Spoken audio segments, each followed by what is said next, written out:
Multiplication of polynomials. To multiply a monomial by another monomial, we make use of laws of exponents and the rule of signs. अब जब हम लोग एक monomial को दूसरे monomial से मल्टीप्लाई करते हैं तो जो हम लोग लॉज ऑफ एक्सपोनेंट्स पे पढ़े थे वो सारे लॉज यूज करेंगे और जो रूल ऑफ साइंस है मतलब वही प्लस माइनस माइनस होता है, माइनस माइनस प्लस होता है, ये जो भी रूल ऑफ साइन है वो यूज करके मल्टीप्लिकेशन करते हैं। जैसे ये हो गया 3a, ये हमारा एक मोनोमियल है, इनटू मल्टीप्लाई किया जा रहा है a square b square c square. तो अब हम लोग मल्टीप्लाई कैसे करेंगे, जो भी न्यूमेरिकल कोएफिशिएंट है वो एक दूसरे में मल्टीप्लाइड हो गए। तो यहाँ पर कुछ नहीं है यानी कि ये 1 है तो 3 इंटू 1 ये हो जाएगा 3, ठीक है। फिर a यहाँ पर है a टू द पावर 1 है और यहाँ पे a स्क्वायर है, तो एक्सपोनेंट में हम लोग जैसे करते थे a to the power m into a to the power n रहता था, तो क्या होता था a to the power m plus n। ये हमारा लॉज ऑफ एक्सपोनेंट में हमने पढ़ा है, ठीक है। तो यहाँ पर क्या है a to the power 1 into a square, तो a का पावर क्या हो जाएगा 1 प्लस 2 यानी कि a क्यूब, तो ये हो गया a क्यूब। फिर b स्क्वायर c स्क्वायर, क्योंकि यहाँ पर b स्क्वायर c स्क्वायर और है नहीं तो ये इस तरह हो गया हमारा मल्टीप्लाई। नेक्स्ट एग्जाम्पल देखते हैं, -5x इंटू 2xy क्यूब, ठीक है। तो इसमें भी न्यूमेरिकल कोएफिशिएंट पहले क्या होगा मल्टीप्लाई होगा, तो -5 इंटू 2, ठीक है। उसके बाद x इंटू x, ये हो जाएगा x स्क्वायर, x का पावर 1 प्लस 1, इसका 1 और इसका 1 ये ऐड हो गया, और फिर y क्यूब है तो ये y क्यूब आ जाएगा। अब -5 इंटू 2, ये हो गया हमारा -10, माइनस है और ये प्लस है तो प्लस माइनस माइनस होता है, ये रूल ऑफ साइन है हमारा। Plus minus minus, minus minus plus, plus plus plus और माइनस प्लस भी माइनस, ठीक है। ये हमारा रूल ऑफ साइंस जो कि हम लोग अब तक यूज भी करते आ रहे हैं। मल्टीप्लिकेशन में भी वही इस तरह से मल्टीप्लाई होगा। एक और एग्जांपल देखते हैं, -1/2 y square z into -1/3 y z। अब इसमें भी न्यूमेरिकल कोएफिशिएंट एक दूसरे से पहले मल्टीप्लाई हो जाएगा, तो -1/2 इंटू -1/3, तो माइनस माइनस क्या हो जाएगा प्लस हो जाएगा, और फिर 1/2 इंटू 1/3, तो ये क्या हो जाएगा 1/6 हो जाएगा। 3 इंटू 2, न्यूमरेटर न्यूमरेटर मल्टीप्लाई होगा और डिनोमिनेटर डिनोमिनेटर, ऊपर वाले को ऊपर वाले से मल्टीप्लाई करेंगे, नीचे वाले को नीचे वाले से मल्टीप्लाई करेंगे, तो 1/3 टू 6, तो 1/6 हो गया। फिर क्या है y स्क्वायर z और yz, तो यहाँ पर y स्क्वायर है, ठीक है, यहाँ पर एक y है, तो y का पावर क्या हो जाएगा 2 प्लस 1 यानी कि y क्यूब, ये हो गया y क्यूब हमारा 2 प्लस 1। फिर यहाँ पर z है, यहाँ पर भी z है, तो दोनों का पावर 1 है तो ये हो जाएगा z स्क्वायर यानी 1 प्लस 1 z स्क्वायर, तो 1/6 y क्यूब z स्क्वायर। तो इस तरह से होता है मोनोमियल का मल्टीप्लिकेशन।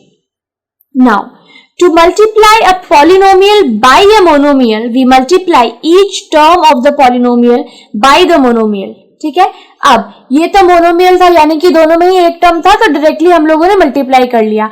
अब अगर किसी मोनोमियल और पॉलिनोमियल उसको मल्टीप्लाई करना हो तो क्या करेंगे, जैसे ये हमारा पॉलिनोमियल है, ठीक है, ये हमारा मोनोमियल है। मोनोमियल क्या है, जिसमें एक टर्म होता है उसको हम लोग मोनोमियल बोलते हैं, ठीक है।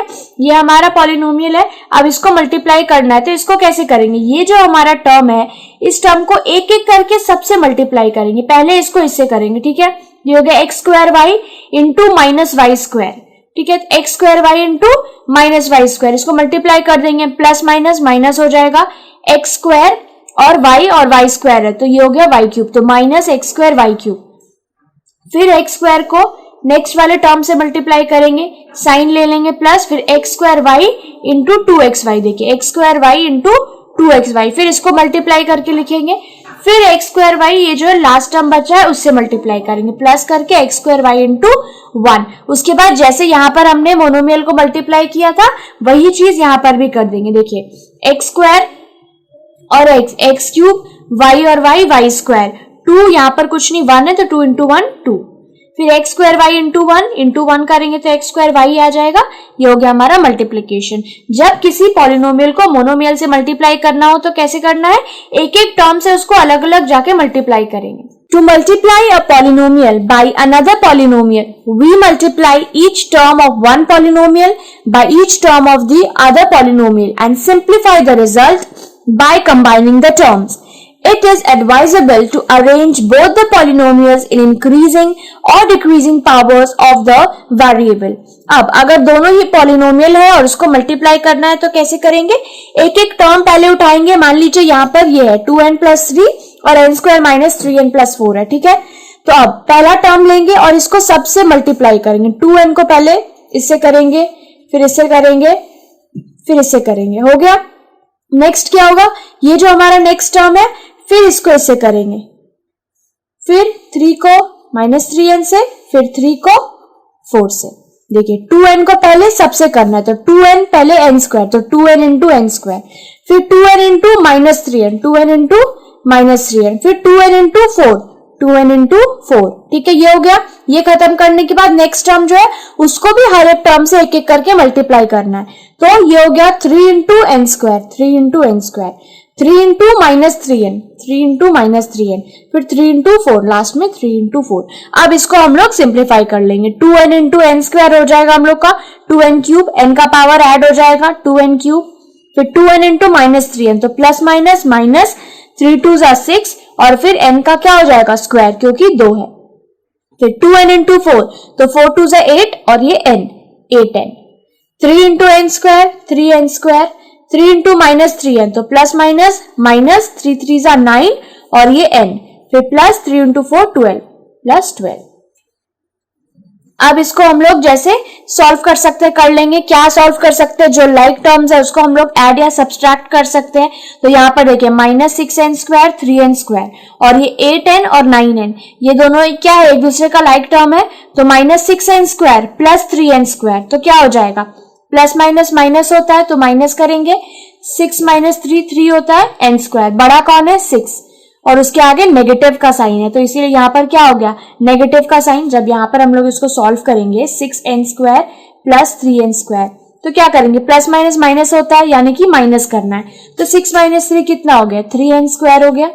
ठीक है, और प्लस माइनस माइनस होता है और इन दोनों में बड़ा है 6 जिसके आगे नेगेटिव साइन है, तो ये हो जाएगा माइनस 3n स्क्वायर. तो माइनस 3n स्क्वायर आ गया. और ये 8n माइनस 9n, इसको भी करेंगे तो वही प्लस माइनस माइनस होता है, बड़ा 9 है तो नेगेटिव साइन आ गया. और 8 माइनस 9 ये हो जाएगा माइनस 1 यानी कि n, और ये प्लस 12. तो इस तरह हम लोग मल्टीप्लीकेशन करते हैं. इसका एक और एग्जाम्पल देखते हैं हम लोग, जिससे क्लियर होगा कि